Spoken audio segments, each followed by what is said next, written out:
विद्यार्थियों, मैं अंशुआ शर्मा पुनः नई वीडियो के साथ आज हम पढ़ेंगे सिख धर्म के प्रादुर्भाव एवं विकास के बारे में। तो सिख धर्म में सबसे पहले आज हम चर्चा करेंगे गुरु नानक की।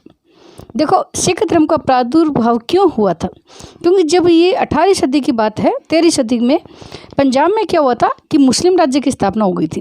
अब मुस्लिम राज्य की स्थापना होने से ये जो महजम राज्य हो गया, इसमें मुसलमानों को तो हर जगह उच्च स्थान दिया गया और हिंदुओं को दूसरे दर्जे का स्थान दिया गया था। अब दिल्ली सल्तनत की जो मजहबी कट्टरता थी, उसकी नीति से क्या वो संघर्ष प्रारंभ हो गया था और अपने यहाँ जितने भी मंदिर बने थे उन मंदिरों को नष्ट कर दिया और मस्जिदों को ज़्यादा से ज़्यादा निर्माण शुरू कर दिया बनाना। अब इसी समय क्या होता है, हिंदू धर्म के प्रति लोगों में असहिष्णुता का वातावरण था। अब इस असहिष्णुता से क्या हुआ था कि इसी समय गुरु नानक ने जन्म लिया था इसी वातावरण में और उन्होंने सिख धर्म का प्रतिपादन किया था। तो गुरु नानक का जन्म है वो 15 अप्रैल 1469 ईस्वी में हुआ था। तलवंडी में हुआ था। नाम आपको याद रखना है, तलवंडी। इस तलवंडी में इनका जन्म हुआ था। इनका विवाह हुआ था सुलखनी के साथ। इन्होंने एक बात कही थी, मनुष्य की जात सब एक, इस तत्व का प्रचार करते हुए भारत भ्रमण किया। अब जब इन्होंने भारत भ्रमण किया था तो इन यात्राओं को उदासिया कहा गया है। इन यात्राओं को क्या कहा? उदासिया। अब इनकी शिक्षा के बारे में देखते हैं। एक ईश्वर में विश्वास, नाम की महानता व उपासना, गुरु की महत्ता, जाति पाति ऊंच नीच का विरोध, समाज सुधार हेतु कार्य किया था इन्होंने। इनकी रचना देखो, इनकी रचना के बारे में पूछ लेते हैं, कौन कौन सी रचना कर दी इन्होंने। अस्थिपार, जपूजी, पट्टी, आरती, रहीराम और बारमा, ये इनकी प्रमुख रचनाएं थी। अब देखो, इन्होंने कहा था कि मानव है, उनके शुभ कर्म पर बल दिया। इन्होंने क्या चाहते पाती ऊंच नीच कुछ भी नहीं होता, सबसे बड़ा होता मानव धर्म। ठीक है ना। इन्होंने ये कह दिया, एक इन्होंने बात भी कही थी, कर्मादे होगड़े नेवड़े जाति किससे पूछ की नहीं, मतलब जाति नहीं, आदमी का कर्म ही महान होता है। अब गुरु नानक ने क्या क्या कार्य किया था? उन्होंने सिख धर्म का प्रवर्तन किया था, इन्होंने सिख धर्म चलाया था। अब उनके शिष्य थे अंगद। ठीक, तो अंगद इसके बाद इनकी गद्दी पे बैठे और उन्होंने सिख धर्म का प्रचार प्रसार किया था। सिख धर्म के प्रचार प्रसार के लिए गुरु अंगद ने क्या किया था कि गुरुमुखी लिपि का विकास किया और जो नानक देव की वाणी थी उसको गुरुवाणी के रूप में लिपिबद्ध करवाया। मतलब गुरु नानक ने जो बात कही थी उनको गुरु अंगद ने लिपिबद्ध कराया। इसके अलावा जो गुरु ग्रंथ साहब था, सिखों का पवित्र ग्रंथ, उसका भी उन्होंने संकलन कराया। गुरु अंगद के बाद अमरदास गुरु बने। उन्होंने क्या किया था? सती प्रथा का विरोध किया था और बादशाह अकबर उनके दर्शन करने गोविंदवाल के स्थान पर आया था गुरु अंगद। तो इसलिए ये जो गोविंदवाल स्थान है, इनको आज एक तीर्थ के रूप में माना जाता है। इनकी मृत्यु है व्यास नदी के किनारे हुई थी और इन्हें अमरदास ने, इसके बाद उन्होंने अमरदास को नया गुरु बनाया था। अब इन्होंने क्या किया था, जैसे लंगर प्रथा शुरू की थी, मंजी प्रथा को तो कठोरता से लागू किया था। इसके बाद में आते हैं गुरु रामदास। तो गुरु रामदास ये 1574 से 81 के मध्य बनते हैं। अमृतसर नए नगर की इन्होंने स्थापना की थी। ये धार्मिक केंद्र की स्थापना में उन्होंने बहुत ही महत्वपूर्ण योगदान दिया था, जिनमें एक है अमृतसर। इनके कार्य पे अकबर ने हरिद्वार यात्रा पर लगने वाला कर हटा दिया, जो तीर्थ यात्रा कर था वो हटा दिया था। गरीबों को दान देने की जो मसंद प्रथा थी वो गुरु रामदास ने शुरू किया था। अब गुरु व सच्चा पातशाह भी कहलाने लगे। इसके बाद गुरु बनते हैं अर्जुन देव। ये सिखों के 5वें गुरु थे। अर्जुन देव सिखों के 5वें गुरु थे। पहले तो देखो, सिख वो सिर्फ धार्मिक नेता होते थे। अब जो अर्जुन देव आए थे, उन्होंने क्या किया था कि धार्मिक के साथ साथ जो ये इनके गुरु थे उनको राजनीतिक अधिकार भी प्रदान कर दिए। अब धार्मिक के साथ साथ राजनीतिक अधिकार भी प्रदान कर दिए गए। अर्जुन देव ने जब जहांगीर के कार्यकाल में खुसरो को सहायता दी तो जहांगीर ने इन्हें मृत्युदंड दे दिया। अब जैसे ही जहांगीर ने इन्हें मृत्युदंड दे दिया, ये घटना सिख धर्म में इतिहासकारी सिद्ध हुई। अब जो शांति प्रिय सिख थे वो संगठित होकर संघर्ष प्रेमी बन गए थे। इसके बाद हरगोविंद शासक वो गुरु बने। इन्होंने दो तलवार धारण की नीति का प्रतिपादन किया।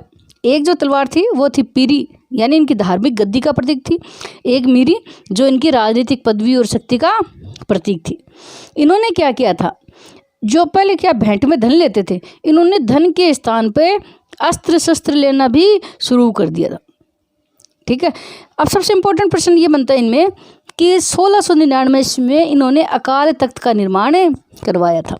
किसने? हरगोविंद ने। और जहांगीर को आर्थिक जुर्माना नहीं देने पर ग्वालियर के किले में कैद कर दिया। देखो, इनके पिता थे अर्जुन देव, जिस पे जहांगीर ने आर्थिक जुर्माना लगाया था। इनसे मांगा, इन्होंने मना कर दिया तो जहांगीर ने इनको ग्वालियर के किले में कैद कर लिया। इसके बाद आता है गुरु तेग बहादुर। तेग बहादुर है, ये इनके पुत्र थे। अब तेग बहादुर ने क्या किया था, इन्होंने देखो इस्लाम धर्म स्वीकार न करने पर औरंगजेब ने उनका सिर कटवा दिया। तो इनके बारे में कहावत है, सिर दिया पर सार नहीं दिया, मतलब अपनी इज्जत नहीं दी। औरंगजेब के कहने पर भी इन्होंने क्या नहीं किया था, सिख धर्म नहीं इस्लाम धर्म स्वीकार नहीं किया था। अब देखो, दिल्ली में जो चांदनी चौक में एक स्मारक है शीशगंज गुरुद्वारा, वो इन्हीं के ऊपर ही इनके वहाँ शीश कटा था और वहीं पे ये गुरुद्वारा उनके नाम से प्रसिद्ध है। इन्होंने सिख धर्म का अच्छा प्रचार प्रसार किया था गुरु तेग बहादुर ने। इसके बाद आते हैं गुरु तेग बहादुर के बाद में गुरु गोविंद सिंह। अब गुरु गोविंद सिंह के बारे में देखो, ये किसके पुत्र थे? गुरु गोविंद सिंह तेग बहादुर के पुत्र थे। सिखों के 10वें और अंतिम गुरु, इसके बाद कोई भी गुरु नहीं बना, ये अंतिम गुरु थे सिखों के।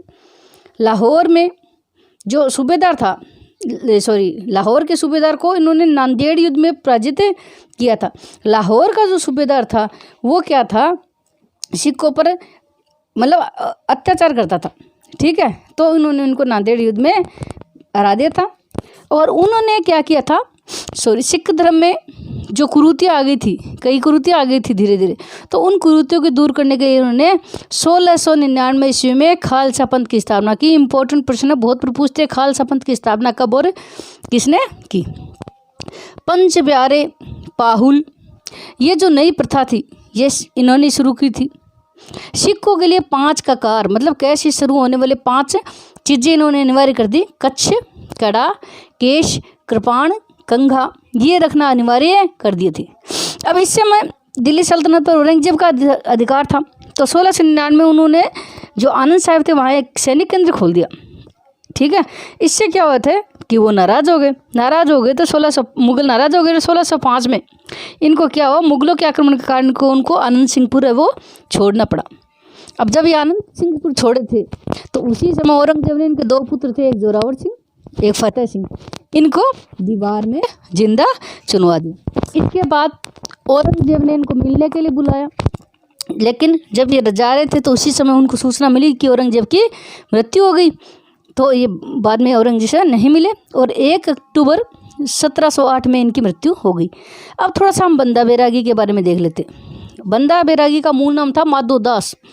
अब माधो दास है, ये अपने आप को बंदा क्यों गए, क्योंकि जब गोविंद सिंह दक्षिण के प्रवास पे गए थे ना, दक्षिण भारत की यात्रा करने, तो इस समय उन्होंने खुद को गुरु गोविंद सिंह का बंदा कहा, अतः ये बंदा बैरागी के नाम से प्रसिद्ध हो गए। अब गुरु की आज्ञा से उन्होंने सारा शेष कार्य करे, पंजाब पहुंच गए। अब पंजाब का जो सूबेदार था वजीर खां, पंजाब का सूबेदार कौन था? वजीर खां। इस वजीर खां ने क्या किया था, इसने इसके जुल्मों से पंजाब के लोग परेशान थे, तो ये सारे इस बंदा बैरागी के नेतृत्व में संगठित हो गए थे। तो बंदा बैरागी ने सरिंद पर आक्रमण किया और सरिंद को इसने जीत लिया बंदा बैरागी ने। इसके बाद में इन्होंने मान लो माझा के जो मुजाहिल जाटों के सहयोग से छप्पर चिड़ी नामक स्थान पर वजीर खां के टुकड़े टुकड़े कर दिए, उसको मार दिया। और बाद में 36 लाख वाला जो राजस्व वाला प्रदेश था उस पर शासन करने लगे। किसानों को बहुत राहत दी इसने, किसानों को राहत देने के लिए इन्होंने मान लो जमींदारी प्रथा समाप्त कर दी। इसके बाद में इन्होंने सरिंद का युद्ध लड़ा, अमृतसर जीता, बटाला, कलानौर और पठानकोट इन पर इन्होंने अधिकार कर लिया।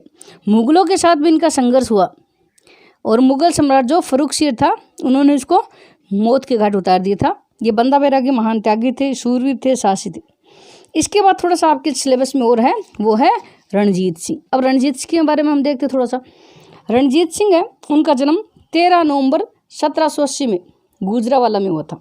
ठीक है, अब इनके जो दादा थे वो चाक्या मिसल के वीर नेता थे और इनके दादा ने अहमद शाह अब्दाली जो भारत में आया था उसके खिलाफ खूब आक्रमण किए थे। अब 18वीं शताब्दी में क्या हुआ था, 18वीं शताब्दी के अंत में ये जो सिख की मिसलें थी, ये मिसलें विघटन अवस्था में थी। इस स्थिति का इन्होंने लाभ उठाया और पंजाब में अपना एक स्वतंत्र राज्य स्थापित कर लिया, क्योंकि सिख जो धर्म है उसकी मिसलें थोड़ी कमज़ोर हो गई थी। अब रणजीत सिंह ने क्या किया था कि 1799 ईस्वी में लाहौर पर, 1805 में अमृतसर की भंगी मिसल पर, 1803 में अकालगढ़ पर कब्जा कर लिया। और इनका जो साम्राज्य था वो ये मान लो कि ये जो सतलज नदी थी इसको पार करके फरीदकोट, मलेरकोटला, अम्बाला यहाँ तक इनका शासन था। लेकिन इनके कार्यकाल में एक काम गलत हो गया, वो था 1809 की अमृतसर की संधि।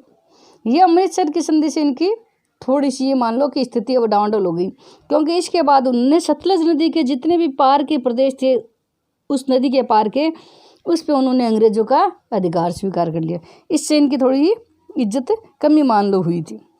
इसके बाद यहाँ तो इन्होंने 1818 में मुल्तान में, 1834 में पेशावर पर अधिकार भी कर लिया था। और उसके बाद 1839 में रणजीत सिंह की मृत्यु होगी। तो विद्यार्थियों ये पाठ अपना लगभग पूरा हो जाता है। अब इस पाठ में आपको थोड़े से इंपॉर्टेंट प्रश्न है वो देखने हैं, जैसे मोहम्मद तुगलक की योजना, सिकंदरी गज, राव शेखा कौन है, बंदा बैरागी कौन है।